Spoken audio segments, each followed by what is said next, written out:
In this video, we're going to sketch this function. So it says this function contains all real numbers, and our function is a cubic, x cubed plus 6x squared plus 9x, and it wants all intercepts, stationary points, their nature, it wants everything. So this is all skills rolled into one. So as soon as we want all skills rolled into one, we know that we're going to need, essentially, we need to know where our normal function is equal to 0 to get our roots. Okay, the whole point of that is we want our roots, or x-intercepts. We need to know where our first derivative is equal to 0, because that's going to give us our stationary points. And then we need to know where our second derivative is equal to 0, because that's going to give us our point of inflection. So really, we got three major parts here. So let's start with where our first derivative, our original function equals 0. X cubed plus 6x squared plus 9x equals 0. And I'm going to take a common factor of x out of this to leave me with x squared plus 6x plus 9.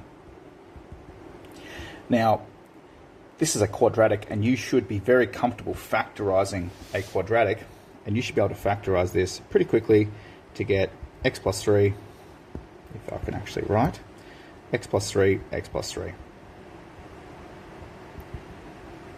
So that means null factor law, x is 0, and x plus 3 is 0, so x is negative 3. Okay, we've got this factor, and then we've got our right factor.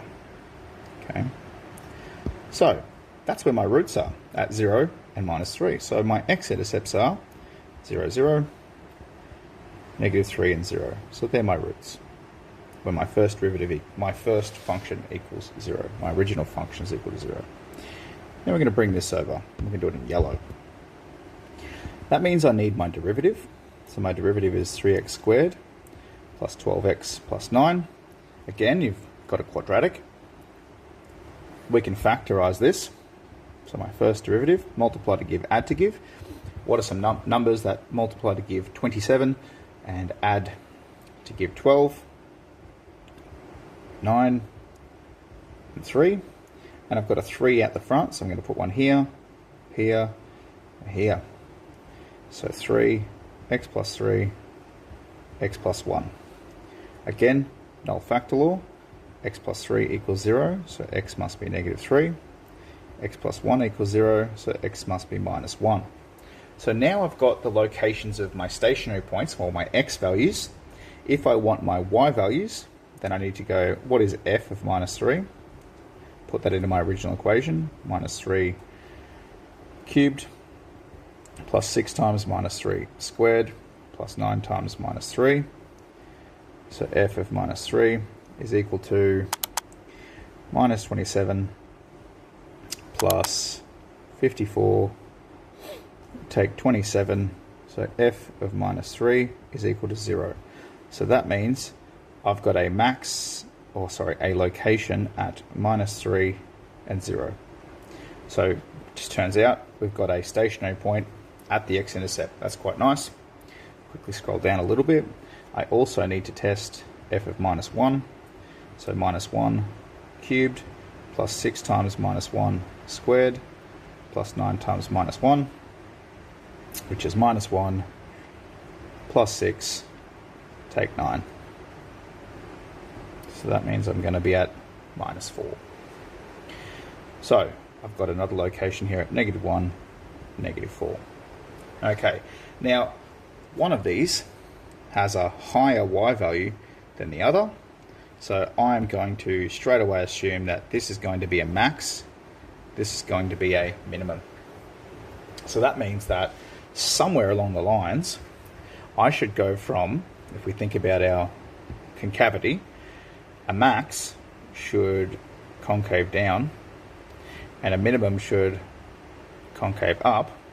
So somewhere between minus 3 and minus 1, well, minus 2 seems like a pretty good guess, I'm going to have a point of inflection. So that's what we should see, somewhere. So I'm going to guess, before we even get started, that we're going to have a point of inflection at x equals minus 2, because it's halfway between those ones. And maybe at y equals minus 2 as well. All right, because again, that's halfway between my max and my min. So it's a bit of a guess. Let's get into it.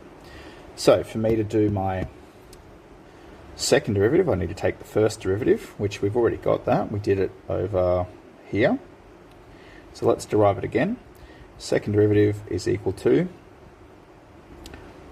6x plus 12. And where is this equal to 0? So 6x plus 12, negative 12 equals 6x. Negative 12 over 6 is going to be my x. So x should be negative 2. Well, that is exactly what we thought it would be. The next thing we need to do is actually put this back into our original function. So our original function is negative 2 cubed plus 6 times negative 2 squared plus 9 times negative 2. That's going to be negative 8 plus 24 take 18, which is going to be negative 26 plus 24, which is going to be at negative 2. Again, just what we predicted. It's basically that point right in between those two coordinates. So now we've got our, where does our original function equal to 0? That's our roots as coordinates. We've got them nicely here. Where is our first derivative equal to 0? Well, we've got our max and our min from the first derivative. And then we've got our point of inflection. So let's look at the question. It says determining all axis intercepts as well as any stationary points. Well, the only thing we don't have is our y-intercept, but we actually do. Okay, we've got the point here where x is equal to 0. That's when y equals 0. So this is actually also our y-intercept. So we do actually have all of our intercepts. Okay, so if we were to draw a little sketch of this, okay, I've got negative 1 and negative 4. So negative 1, negative 4. So somewhere down here. I've then got negative 3 and 0. So negative 1, negative 2, negative 3 and 0. Okay. And we know that this top point is a max, this bottom point is a min, and we also know that, so we're at negative 3 and 0, that's one of our x-intercepts. We've got another one here at 0, 0, and this is a point at negative 1, negative 4. So if I was to sketch this curve, I should have a maximum up here somewhere. Oh, that's a bit rough. Do that again.